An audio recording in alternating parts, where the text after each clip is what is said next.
Hello everybody, GL1 here. Welcome to my online toy museum. And today I'm going to have something really different and educational in a whole different way.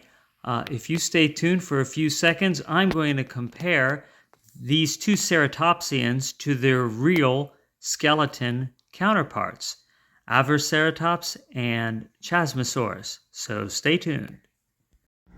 And what we have here is the Canadian ceratopsian dinosaur, Chasmosaurus, and I have the Jurassic World toy pictured here with the real skeleton right there.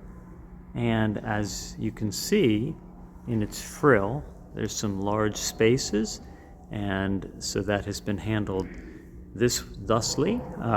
As you can see, there's kind of an indent there in the frill, and they assume that maybe it had multiple colors.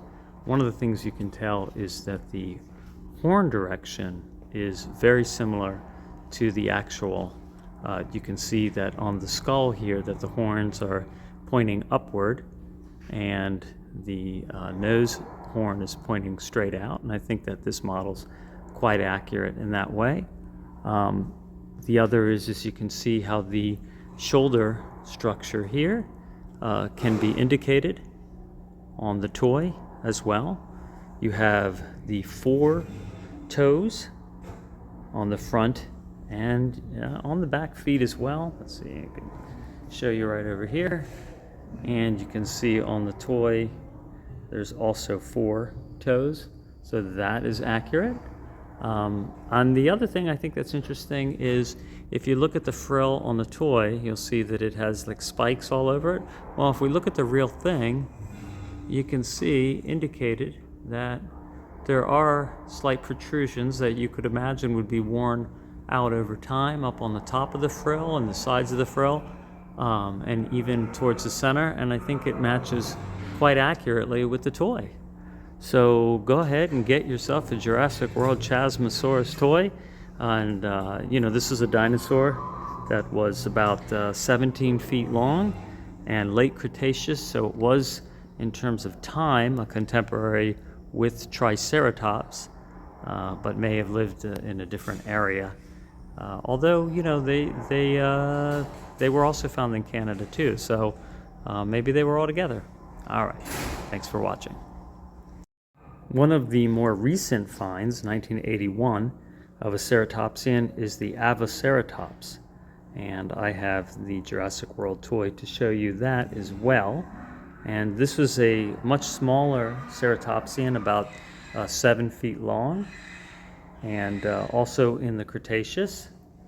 And ceratopsians were found to have the largest brains relative to their body size, so they believe that they were complex. That they had more complex behavior, and maybe they cooperated, in groups to protect themselves, often like a bison will.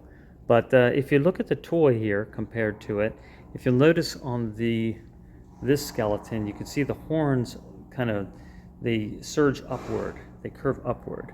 And on the toy, they don't. If you look at where the eyes are, they go forward.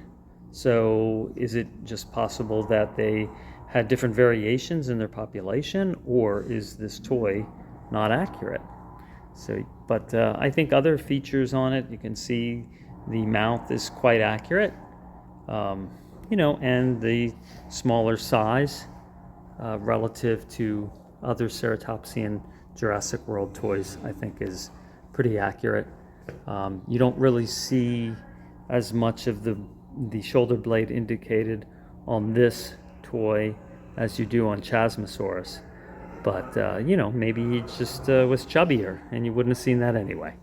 So all right, so I think it's quite an accurate model, and the horns notwithstanding, things vary anyway in species. All right, thanks for watching.